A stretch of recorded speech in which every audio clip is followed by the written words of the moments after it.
Em nome do Pai, do Filho e do Espírito Santo. Amém. Amados irmãos e irmãs, é com muita alegria que nós estamos aqui para juntos estudar e meditar o Evangelho que a Igreja nos apresenta para esta sexta-feira da primeira semana do Advento. O Evangelho de hoje se encontra lá em Mateus, capítulo 9, versículos de 27 até o 31, que nos diz assim: Naquele tempo, partindo Jesus, 2 cegos o seguiram, dizendo: Tem piedade de nós, filho de Davi. Quando Jesus entrou em casa, os cegos se aproximaram dele. Então Jesus perguntou-lhes: Vós acreditais que eu posso fazer isso? Eles responderam: Sim, Senhor. Então Jesus tocou nos olhos dele, dizendo: Faça-se conforme a vossa fé. E os olhos dele se abriram. Jesus os advertiu severamente: Tomai cuidado para que ninguém fique sabendo. Mas eles saíram e espalharam sua fama por toda aquela região. Amados irmãos e irmãs, quem acompanhou já a primeira leitura já sabe que lá falava de que os cegos poderiam enxergar. Eu quero chamar muita atenção de vocês. Sempre que no Antigo Testamento fala sobre isso, o Antigo Testamento de algum modo já está apontando para a figura de Jesus.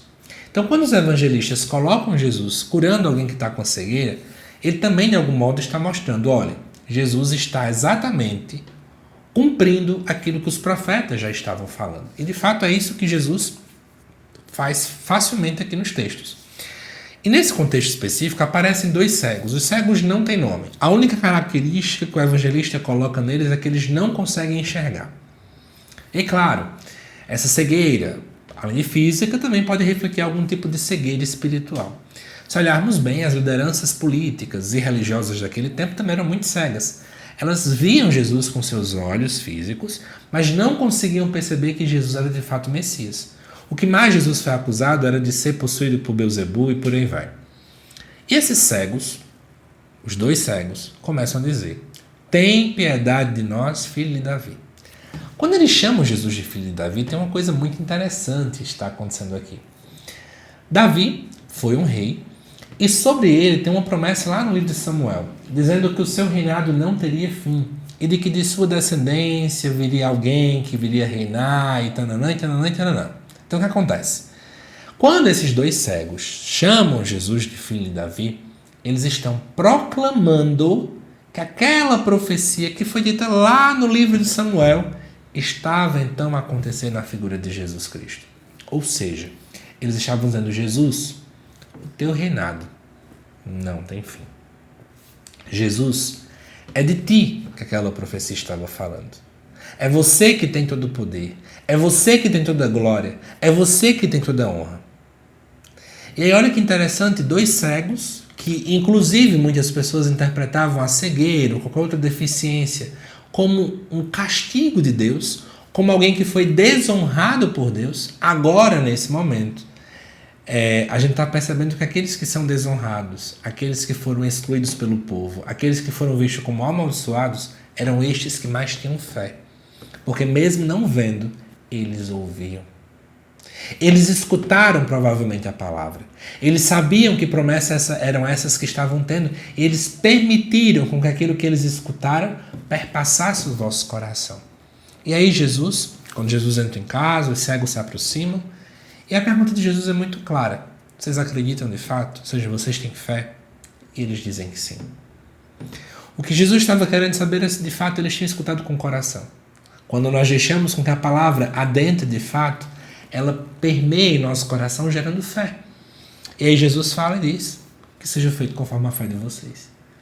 Gente, que bonito perceber que, embora Jesus tenha todo o poder, ele considera em nós, se de fato a gente já fez esse esforço antes, esse crescimento antes, que é a busca pela fé.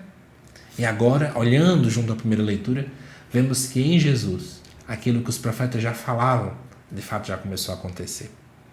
E aí, como reflexão, à luz desse evangelho, acho que vale a pena refletirmos. Será que eu sou como esses 2 cegos? Será que eu também tenho algum tipo de cegueira? Mas aí eu te pergunto muito mais do que isso. Será que as cegueiras que nós temos, até porque a gente não consegue ver tudo, nem saber de tudo, nos impedem de enxergar quem Jesus é de fato? Às vezes estamos cegos, viu, gente? É tanto serviço na igreja, é tanto compromisso, é tanto problema que isso cega-nos e nós esquecemos quem é Jesus. Mas os 2 cegos do Evangelho não esqueceram. Mas nós corremos o risco de esquecer. Nós corremos o risco de talvez começar a acreditar que Jesus é uma outra coisa que ele de fato não é. Esquecemos que ele é o Filho de Maria, esquecemos que ele é o próprio Deus encarnado e começamos a colocar em Cristo outros rótulos. E a nossa fé, que deveria ser madura, uma fé expectante, uma fé coerente, torna-se uma fé tíbia, uma fé fraca, uma fé midiática, que mais serve para likes em rede social do que de fato para converter pessoas.